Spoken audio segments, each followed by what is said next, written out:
Welcome to the deep dive. Today we are taking on a truly monumental figure from the 20th century, someone whose name is known all over the world, Fidel Castro Ruz. But he's one of those figures who just completely defined an era. His shadow, it stretches across nearly 50 years of Cuban history and really global history, too. 50 years, that's an astonishing amount of time to hold power. It really is. We're talking about someone who was prime minister right from the revolution in 1959 all the way to 76, then president until 2008. And even after that, he held the real institutional power as first secretary of the Communist Party until 2011. It's an entire political lifetime. That kind of influence, it just demands a serious look. So our mission in this deep dive is for you, the learner, to get a really comprehensive fact-based handle on his total impact. And you have to start with the central paradox of the man. Exactly. On one hand, he's revered by many as this champion of anti-imperialism, of social justice. But on the other, he's, reviled as a brutal dictator who oversaw terrible human rights abuses and economic ruin. And the source materials really lay this duality out in stark terms. Supporters will point to him securing Cuba's genuine sovereignty from the U.S., which is a huge deal. Yeah. And they'll highlight these incredible social reforms, literacy, healthcare, education. The metrics are, frankly, astonishing. But the critics and the sources are just as clear on this. They document this pervasive state censorship, the ruthless suppression of any dissent, and the huge human cost, which you can see in the sheer number of Cubans who fled the country. It's an incredibly complex picture. It is. So let's try to unpack it. We're going to trace his path from a surprisingly wealthy youth into the chaos of university activism. We'll hit the revolution, the Cold War crises that nearly, ended the world. Big missile crisis. Then the brutal survival of what they called the special period. And finally, we'll try to assess his political ideas and his very secretive personal life. So let's jump right in. Let's do it. When you think of a communist revolutionary, the image that comes to mind is usually someone from, a background of poverty and struggle. But that wasn't Fidel Castro at all. Not even close. His early life really sets the stage for a lot of the contradictions to come. He was born in 1926 in Biran, and his father, Angel Castro, was a wealthy Spanish immigrant, a big landowner, a latifundista, who'd done very, very well for himself. And his mother. His mother, Lina Ruz Gonzalez, actually started out as a servant in the household and later became his father's second wife. So this upbringing, it was one of privilege, of wealth, and it gave him access to an education that most Cubans at the time could only dream of. And that education began in some very prestigious schools, right? Jesuit-run schools, including El Colegio de Belén in Havana. Yes, and that Jesuit influence is important. It gave him the sense of discipline, a kind of rigorous, high-minded commitment to ideas, often with an emphasis on social duty. But the real radicalization that really kicked in when he went to the University of Havana in 1945 to study law. And the atmosphere there was, it wasn't exactly quiet and academic. Not at all. It was all about raw, often violent politics. The sources talk about this culture of gangsterismo. Gangsterismo. What was that exactly, and how did Castro get involved? It was basically endemic political violence that had taken over the university. Yeah. You had different political factions, a lot of them linked to organized crime or political bosses, and they had their own armed gangs. They used violence, intimidation, even murder to control student groups, get jobs, and influence the government. So he wasn't just in the library studying, he was in the middle of this violent political world, learning how to organize and, how to fight. Exactly. And that's where he really doubles down on his leftist and fiercely anti-imperialist ideas. His main targets were the corruption that was just rampant in Cuba and, maybe even more importantly, U.S. intervention in the Caribbean. He felt Cuba wasn't really a sovereign nation. He was convinced of it. And this anti-dictator instinct, it showed up really early. In 1947, this is years before his own revolution, he joins this failed expedition to try and overthrow the dictator in the Dominican Republic, Rafael Trujillo. He was always drawn to direct action. He also got involved with the Party of the Cuban People, the Partido Ortodoxo. And the story around its leader, Eduardo Chibas, seems like a really key moment for him. Oh, it was hugely significant. The Ortodoxos were all about fighting corruption and pushing for social justice, but they wanted to do it through the democratic process. Through elections? Right. But then in 1951, Chibas, just completely frustrated that he couldn't beat the corruption politically, he commits suicide. And for Castro, that was like a symbolic failure of the whole system of nonviolent democratic opposition. He saw himself as Chibas's heir and was actually planning to run for office himself in the '52 elections. Which brings us to another huge turning point, his trip to Bogota, Colombia in 1948. Was he a fully formed Marxist by then? The sources say his Marxist ideas were still incipient, just starting to form. But that trip, it cemented everything. He was in Bogota when a very popular leftist leader, Jorge Eliezer Gaitan, was assassinated. And the city just exploded. It triggered massive, spontaneous riots. They called it the Bogotazo. And Castro, he dives right in. He joins the leftist liberals fighting in the streets, reportedly even steals guns from a police station. So what was it about the Bogotazo that changed him so much? It was his first real taste of a mass popular uprising. I mean, pure revolutionary chaos, raw class conflict in the streets. He said later that it made him identify completely with the cause of the people.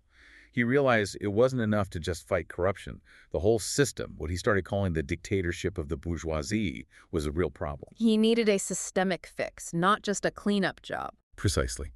He even said that without understanding the history as a class struggle between the rich and poor, you are, and this is his quote, lost in a forest. That experience was the bridge that let him combine his Cuban nationalism with Marxist theory. It's where El Comandante starts to emerge. And then comes the final catalyst, Fulgencio Batista. Batista stages a military coup in March 1952. He cancels the very elections Castro was planning to run in. For Castro, this was it. This was an unconstitutional dictatorship, plain and simple. He tried legal channels first, though, right? He did. He filed a petition in court accusing Batista of violating the Constitution. But the courts just threw it out. And for him, that was the final proof that force was the only option left. And this leads to the movement. What was his strategy here, especially with the established Communist Party? He was very strategic, very pragmatic. He builds this secret, cell-based group of about 1,200 members, mostly from poor areas of Havana. But, and this is crucial, he deliberately avoids a formal alliance with the old guard Communist Party, the PSP. Why was that? Because he knew he needed to attract moderate Cubans. People who hated Batista but were also really wary of communism, especially with the Cold War heating up and U.S. anti-communist feeling being so strong. So he's leading this nationalist, anti-dictator movement, but it's kind of ideologically vague on purpose? Exactly, and that movement's first big action is the attack on the Moncada barracks. And it was, just a catastrophic failure. Tell us about that. July 26th, 1953. What went so wrong? It was a tactical disaster, just born of inexperience. 165 revolutionaries dressed in army uniforms to try and cause confusion. They launched this attack on the barracks near Santiago de Cuba. The goal was to seize weapons and spark a nationwide uprising. Right, but it fell apart immediately. Communication just broke down. Some of the cars got lost. They never even got inside the main barracks, and machine gun fire just pinned them down instantly. I read that the initial order was to avoid bloodshed, if possible. That's right. But in the chaos, 4 rebels were killed almost right away, and Castro had to order a retreat. The aftermath, though, was even worse. Only 6 rebels died in the actual fighting. But Batista's army responded with incredible brutality. They captured dozens of the rebels and tortured and executed at least 22 of them. This brutality, though, it kind of backfired on Batista. As news of the torture and the killing started to leak out, public opinion swung hard against the regime. And Castro was eventually captured, but he used his trial as a political platform. Oh, he absolutely did. He's sentenced to 15 years, but he acts as his own lawyer. And he gives this powerful speech arguing that he wasn't rising up against the state, he was rising up against Batista, who had illegally overthrown the Constitution. He even called Jose Marti the national hero, the intellectual author of the attack, wrapping himself in the flag of Cuban history. And that's where the famous line comes from. History will absolve me. Right. It was a 4-hour speech that was smuggled out of prison and became the movement's manifesto. And that's the moment the narrative shifts. The failed raid becomes a heroic sacrifice. And the date, July 26th, becomes the symbol of the revolution. He even renames his group the 26th of July Movement, or MR 26-7. So how does he get out of prison after only 2 years of a 15-year sentence? It was a huge political miscalculation by Batista. He held these sham elections in 1954 to try and look legitimate, and he allowed some political opposition to exist. There was a lot of public pressure for an amnesty for the Moncada prisoners, and Batista thought releasing them would sort of diffuse the tension. He just didn't see Castro as a serious threat. A major mistake. Castro gets out and pretty quickly has to flee Cuba. Right. He's being monitored. He can't operate. So he goes to Mexico, and that's where the next crucial phase begins. The movement becomes a focused guerrilla organization. And of course, it's in Mexico where he meets the man who would become the revolution's ideological conscience, Ernesto Che Guevara. Tell us about that first meeting. Raul Castro introduced them. Che was an Argentine doctor, but he was already a deeply committed doctrinaire Marxist-Leninist. And Fidel, he said he recognized right away that Che was, quote, a more advanced revolutionary than I was. Che brought that deep theoretical Marxist rigor to Fidel's nationalism. They needed money, though, and weapons. Castro actually came to the U.S. to fundraise. It was a high-stakes tour. Batista's agents were apparently all over him, even in the U.S., allegedly plotting to assassinate him. But they raised money. They got military training from a Spanish Civil War veteran, and they started buying weapons. And he was picky about his allies. Very. He refused to ally with other anti-Batista groups, like a student group called the DRE, because he didn't agree with their tactics of, indiscriminate assassinations. He wanted targeted military-style action. Which all leads to the journey back to Cuba on that infamous yacht, the Grandma. A testament to their desperation, really. The yacht was decrepit, overloaded, barely seaworthy. 81 revolutionaries set sail in November 1956. The crossing was just hellish. 7 days of seasickness, leaks, and they were delayed, which meant a coordinated uprising that was supposed to happen in Santiago failed. And the landing itself was a disaster. A total disaster. They ran aground in a swamp and were immediately attacked by Batista's army. The invasion force was just shattered. In the end, only 19 of them, including Fidel, Raul, Che, and Camilo Cienfuegos, managed to escape into the Sierra Maestra mountains. Just 19. Think about that. A handful of survivors, isolated, their whole plan in ruins. The revolution was alive, but just barely. So this is the big question. How do 19 exhausted, beaten men hiding in the mountains manage to become the force that topples a U.S.-backed dictator with an army of 30,000? Well, they started small. Classic guerrilla tactics. Hit-and-run raids on small army outposts, mostly just to get weapons, which they desperately needed. But the real key, the game changer, was winning over the local population. The peasants in the mountains. Exactly. They worked hard to gain their trust. One of the first things they did was execute a local official, a guy named Chicho Osorio, who was hated by the peasants for exploiting them. That sent a powerful message. And even though their first recruits were mostly from the cities, their support in the countryside just grew and grew. But the real battle, it seems, was won in the media. Castro was a genius at PR. A master of political theater. In 1957, he pulls off this incredible coup. He arranges for a reporter from the New York Times, Herbert Matthews, to come deep into the mountains for an interview. And Matthews' report was a sensation. It portrayed Castro as this heroic, almost mythical freedom fighter. It completely refuted Batista's claims that the rebellion was crushed. That one interview turned Castro from a local Cuban insurgent into an international celebrity overnight. And what was he promising at this stage? Was he talking about socialism? Not at all. He was very careful. He published the Sierra Maestra Manifesto, which promised really moderate reforms, land reform, industrialization, a big literacy campaign. It was all designed to appeal to the broadest possible anti-Batista coalition. He presented this nationalist democratic face to the world. So Batista decides he has to crush them once and for all. He launches Operation Verano. Right, a massive counteroffensive. He sends 10,000 soldiers into the mountains against what was maybe 300 rebels. And it failed, spectacularly. A few reasons. Batista's army, it was a conventional force. They were totally unprepared for guerrilla warfare in the mountains. Their morale was terrible. Defection rates were incredibly high.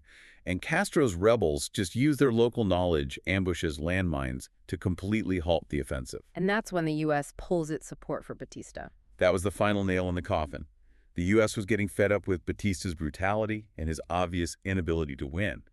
Once they withdrew military aid, the regime just crumbled from within. Batista flees on New Year's Eve, 1958. He does. He takes over $300 million with him and leaves a power vacuum. Castro is furious at this. He sees it as a trick to install a different government. So he orders his columns, led by Guevara and Cienfuegos, to march on Havana. Castro himself enters the city in January 1959 to these massive euphoric crowds. So the revolution has won, but now he has to govern. He starts by appointing a moderate, Manuel Urrutia, as president. Right, but that was mostly for show. Castro quickly took the real power for himself. He's sworn in as prime minister in February and immediately starts ruling by decree. And one of the first things he does is incredibly controversial: the mass trials. Yes, there was this overwhelming popular demand for revenge against the Batistanos. So they held these public trials that resulted in hundreds of executions. How did he justify that, especially with the world watching? He called it revolutionary justice. He said it wasn't based on, old legal rules, but on moral conviction. The argument was that the old system was corrupt, so the revolution itself had to be the judge. But critics, of course, pointed to it as setting a really dangerous precedent for bypassing the rule of law. At the same time, though, the social reforms he promised were happening and happening fast. They were profound, and people could feel them immediately. Rents for the poor were cut in half, high-level government salaries were slashed, and they launched these massive projects in education and healthcare. The sources say they opened more classrooms in the first 30 months than had been opened in the previous 30 years. An incredible statistic. But the political signs were already pointing away from democracy. Oh, absolutely. The clearest signal was when he postponed elections. The slogan was, "Revolution first, elections later." That pretty much told you everything you needed to know. And when he visited the U.S. in April '59, he met with Vice President Nixon. Right. Eisenhower refused to meet him. And Nixon's assessment from that meeting is fascinating. What did he think? Nixon was conflicted. He saw that Castro was this incredibly charismatic, powerful leader, but he also said he was either incredibly naive about communism or under communist discipline. Nixon sensed that there was a deeper ideology at play than just simple nationalism. And the breaking point with the U.S. really comes with the agrarian reforms in May 1959. That was the point of no return. The new law put caps on how much land anyone could own and, crucially, banned foreign ownership of land. This was a direct attack on the massive U.S. corporations that owned huge parts of Cuba. It was a massive transfer of wealth. It was. About 15% of the nation's wealth changed hands, taken from the elite, including Castro's own mother, and given to the state. Castro called it the dictatorship of the exploited against the exploiters. This shift also led to a purge of moderates within his own government, right? The Huber Matos affair. That was the litmus test. Huber Matos was a respected revolutionary commander. He resigned in October '59, saying he was worried about the growing communist influence in the government. And Castro's reaction? He had him arrested immediately. Yeah. The message was clear. Disagreeing with the ideological direction of the revolution is a form of treason. Around the same time, the moderate head of the National Bank resigned and was replaced by Che Guevara. It was a clear signal of where things were headed. So the U.S. starts to move from disapproval to actively trying to get rid of him. By March 1960, yes. Eisenhower gives the CIA the green light to overthrow Castro. They get a $13 million budget. The CIA even started working with the mafia, who were furious that Castro had shut down all their casinos and brothels in Havana. So Castro needs a powerful friend. And he finds one in the Soviet Union. He signs a huge trade deal, swapping Cuban sugar for Soviet oil. The real escalation came when the U.S.-owned oil refineries in Cuba refused to process the Soviet crude. So Castro nationalized them. Instantly. And that's what triggered the U.S. to impose the economic embargo that would define their relationship for the next 60 years. During this time, he also creates this powerful tool for social control, the Committees for the Defense of the Revolution, the CDRs. Right. On the surface, they were neighborhood watch groups for, public health campaigns and things like that. But in reality, they became this vast network of neighborhood spies designed to report any counter-revolutionary activity. By 1970, something like 80% of the population were members. It gave the state incredible control, right down to the block level. And all of this tension builds and builds until it explodes with the Bay of Pigs invasion. The U.S. cuts diplomatic ties in January 1961. Then in April, the CIA-backed brigade of Cuban exiles invades at the Bay of Pigs. Castro personally takes command of the defense, and the invasion is a complete, spectacular failure within days. It was a huge military victory for Castro and an even bigger propaganda victory. And he used that victory to make his big announcement. He did. Standing in front of cheering crowds right after the invasion was defeated, he declares, "What the imperialists cannot forgive us is that we have made a socialist revolution under their noses." That was it. That was the moment he officially defined Cuba as a socialist state. The pretense of a multi-party system was over. He then starts to consolidate all political power under a Leninist model. Right. He merges all the different revolutionary groups into one organization based on the principle of democratic centralism, which basically means the party, and therefore Castro controls everything. And this control extends into culture and social life, leading to some pretty harsh repression. Absolutely. There was a famous case where a film called PM was censored that led to his big words to the intellectual speech where he laid down the law. Within the revolution, everything goes. Against the revolution, nothing. This was also the period when they began persecuting homosexuals and others they saw as social deviants, calling them bourgeois traits. And economically, things were not going well. Not at all. The economy was in a terrible state by 1962. The State Planning Commission had promised 10% growth, but bad management and the U.S. embargo led to a steep decline. There were food shortages, rationing. It got so bad that Castro actually purged some of the old communists, blaming them for the failures, calling them sectarian, which was also a way of asserting his own total control over the Moscow loyalists. Which takes us right up to the doorstep of the Cuban Missile Crisis, probably the single most dangerous moment of the entire Cold War. And Castro is right at the heart of it. What was his thinking in agreeing to let the Soviets put nuclear missiles in Cuba? Two things: security and ideology. Khrushchev wanted to put missiles there to balance out the U.S. missiles he had in Turkey. For Castro, he saw it as an absolute guarantee against another U.S. invasion, like the Bay of Pigs. He also saw it as a way to advance the cause of global socialism, and it was all done in complete secrecy. Until they were discovered, and this is where it gets really terrifying. Castro's position was even more extreme than Khrushchev's. It really was. Once the U.S. blockaded the island, the tension was just unbelievable. Castro, genuinely believing a U.S. invasion was imminent, sent a message to Khrushchev urging him to launch a nuclear-first strike against the United States if Cuba was invaded. He was willing to risk nuclear Armageddon. For the survival of his revolution, yes. It was a shocking request. Thankfully, Khrushchev ignored him and negotiated directly with the U.S., but that left Castro feeling betrayed. He was absolutely furious. The deal was the Soviets pull the missiles, the U.S. promises not to invade, and secretly removes its missiles from Turkey. Castro felt like a pawn. They had decided the fate of his country over his head. In response, he refused to allow UN inspections of the missile sites. It showed his deep distrust of both superpowers. But he couldn't afford to stay angry. He needed the Soviets. He had to mend fences. He visited the USSR in '63, got the Order of Lenin, even sent his son Fidelito to school in Moscow. The Soviet economic lifeline was just too important to lose. Let's talk about his foreign policy in the mid-60s. The Soviets were talking about peaceful coexistence, but Castro was all about exporting revolution. This was the peak of his revolutionary ambition. He saw Cuba as the vanguard, proof that small nations could stand up to imperialism. So he started training and supporting militant groups from all over the world, the Viet Cong, the Black Panthers. He supported Marxist governments in Chile and Congo. And he formalized this with the Tricontinental Conference in 1966. Yes, that's where they set up the Latin American Solidarity Organization, OLSS, with that famous slogan, "The duty of a revolution is to make revolution." He was positioning Havana as the headquarters for global guerrilla movements, often in direct opposition to Soviet policy. And this is the period that ends with the death of Che Guevara. Che was in Bolivia trying to start his Andean project, this continental revolution, when he was captured and killed in 1967. The sources say Castro was personally devastated. The loss of his closest comrade was a huge blow, and it made him rethink his strategy for exporting revolution. Back in Cuba, the economy was struggling, and he responded with even more ideology, the Great Revolutionary Offensive of 1968. He was inspired by the fervor of the Chinese Cultural Revolution. So he decides to wipe out the last vestiges of private enterprise. He shut down all 55,000 remaining private businesses, from small shops to street stalls, calling the owners parasites and counter-revolutionaries. And the result? An economic disaster. Productivity just plummeted. It was impossible to get basic consumer goods. This ushered in a period they called the Gray Years. And this is when he's forced to align more closely with the Soviet economic model. He had no choice. The economy was in shambles.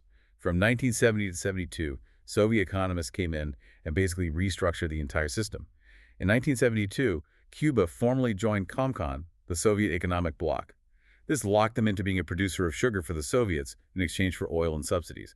The dream of independent industrialization was over. But while he's becoming more dependent on Moscow economically, he starts projecting Cuban military power in a way no one expected, especially in Africa. Right. He saw Africa as the weakest link in the imperialist chain, a place where Cuba could really make a mark fighting colonialism and apartheid. It started with sending about 4,000 troops to help Syria in the 1973 Yom Kippur War. But the really huge commitment was in Angola in 1975. That was a massive undertaking. He sent 18,000 troops to support the Marxist MPLA in the Angolan Civil War against factions backed by the U.S. and apartheid South Africa. Yeah, The logistics of moving that many soldiers across the Atlantic were staggering, and Castro always insisted it was his decision, not a Soviet order. It was about taking a moral stand against apartheid. And he didn't stop there. He got involved in the Horn of Africa, too. He did in the Ogaden War in 1977. He sided with Marxist Ethiopia against Somalia. He sent 17,000 Cuban troops, and they were the decisive factor in Ethiopia's victory. This period really cemented Cuba's reputation as a serious military player on the world stage, an indispensable ally for anti-colonial movements. And while all this is happening abroad, he's finally formalizing his power at home with the 1976 Constitution. Right.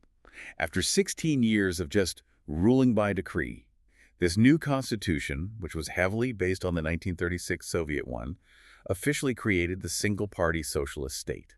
It made Castro both head of state and head of government, concentrating all legal power in his hands. But the system included a national assembly.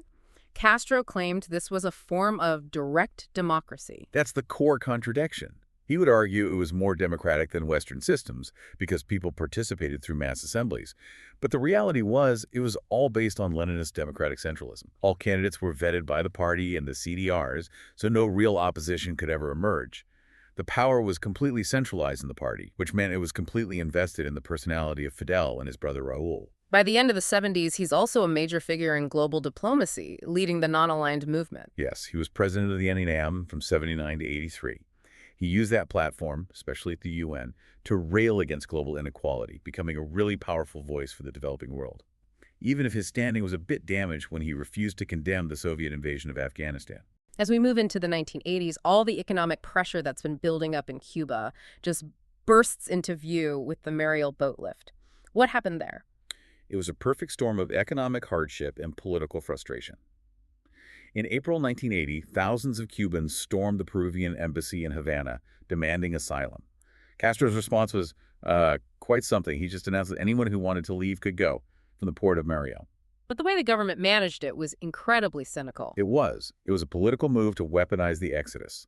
About 120,000 refugees left for Florida.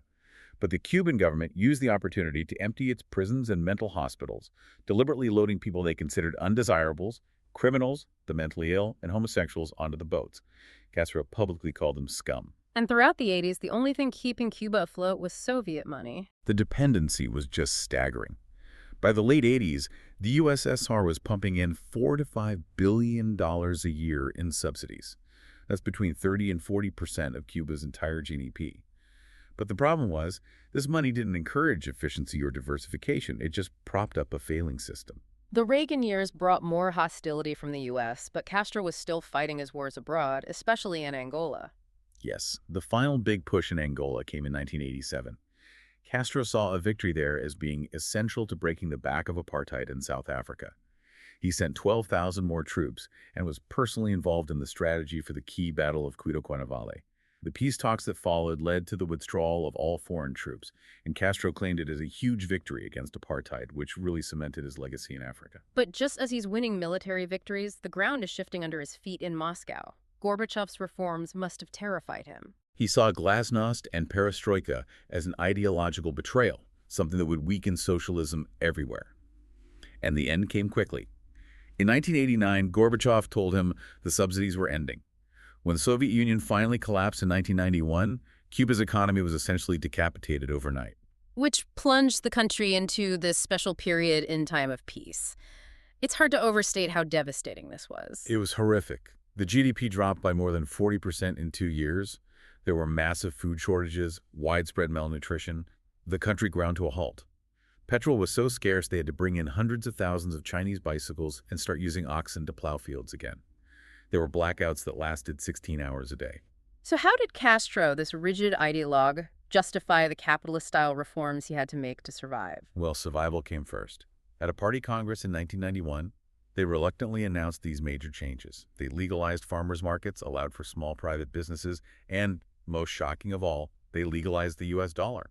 Dollarization. What did that mean for the average person? It created a two-tiered society overnight.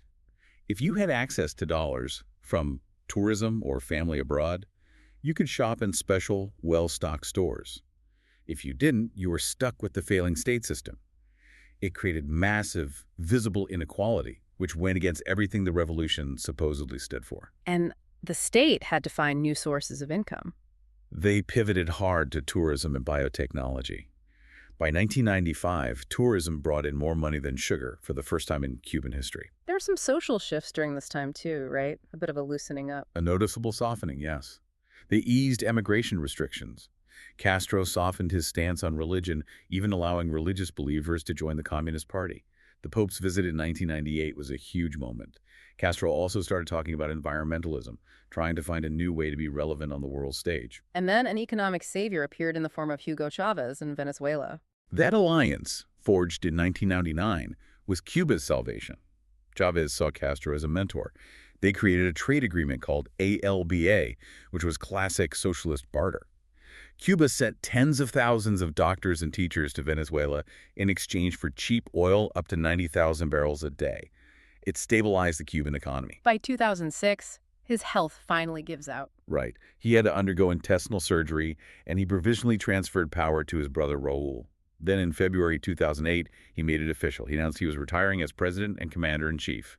Raul was then elected to take his place. But he didn't disappear. He remained this elder statesman figure, and he made a really remarkable public apology. He did. In 2010, he was being interviewed, and he publicly took responsibility for the persecution of gay men back in the 60s and 70s when they were sent to labor camps. He called it a great injustice. It was a stunning and very rare admission of a mistake from him. He also kept working behind the scenes on the world stage. Yes. We later found out he played a key role in orchestrating the peace talks between the Colombian government and the FARC rebels, using Cuba as a neutral ground. His last big political statement was during the Cuban thaw with the Obama administration. Right. While he sort of supported the idea of normalizing relations, his deep-seated anti-imperialism just wouldn't let him trust the U.S. When President Obama visited in 2016, Castro refused to meet him. Instead, he wrote this scathing letter saying Cuba has no need of gifts from the empire. It was his final, unwavering statement of national sovereignty. Fidel Castro died on November 25, 2016, at age 90. His ashes were taken on a journey that reversed the route of his victory caravan in 1959. A symbolic end to an incredibly long and complex life. Okay, so we've gone through the timeline. Let's try to distill his core ideology. What was the engine driving Fidelismo? Well, he always said he was a socialist, a Marxist, and a Leninist. But if you dig deeper, the most fundamental layer was just this intense Cuban nationalism.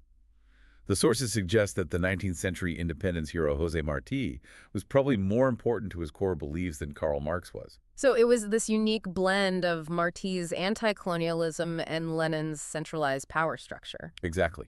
He defined socialism less by political theory and more by state control of production and, crucially, distribution, making sure everyone had access to health, education, and resources. It was a very Latin American brand of revolutionary socialism. And within that, there were some surprising social views. For a global revolutionary, he was pretty socially conservative. He hated drugs, gambling, prostitution. He saw them as moral poisons left over from the Batista days. He talked a lot about integrity, hard work, and discipline. Now, what about the private man? For someone who was on the world stage for so long, his personal life was incredibly secret. Almost a total black box. The state never released any official information about his family. Everything we know comes from defectors or biographies written much later. He never had an official first lady, for example. His family life was very complicated. Very. He had his first marriage to Mirta Díaz Balart, which produced his eldest son, Fidelito. But he had relationships with multiple women and at least 11 children. His longest marriage was to a woman named Dalia Soto del Valle. They had 5 sons together, but their entire existence was kept a secret from the Cuban public until around 2006. And then there's the controversy over his personal wealth. This is one of the biggest points of attack for his critics. Forbes magazine, back in 2006, estimated his personal fortune at $900 million. How did they get to that number? It was an assumption. They argued that because he had total control over state-owned companies, he must be skimming a percentage of their profits for himself. And Castro's response? He denied it completely, called it a ridiculous lie meant to discredit him. But, former bodyguards who defected claimed he had private islands, yachts, multiple homes. So it remains this unresolved paradox. The leader who preached austerity while allegedly controlling immense personal wealth. So let's pull all this together and look at the legacy. First, the criticism, the brutal dictator label. The criticism is very clear.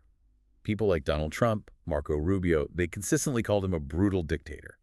Human Rights Watch documented what they called his repressive machinery, the systematic human rights abuses, the total censorship, the suppression of all political dissent, and of course the fact that hundreds of thousands of Cubans chose to flee. But the defense, the champion label, is just as passionate, especially from the global south. Absolutely.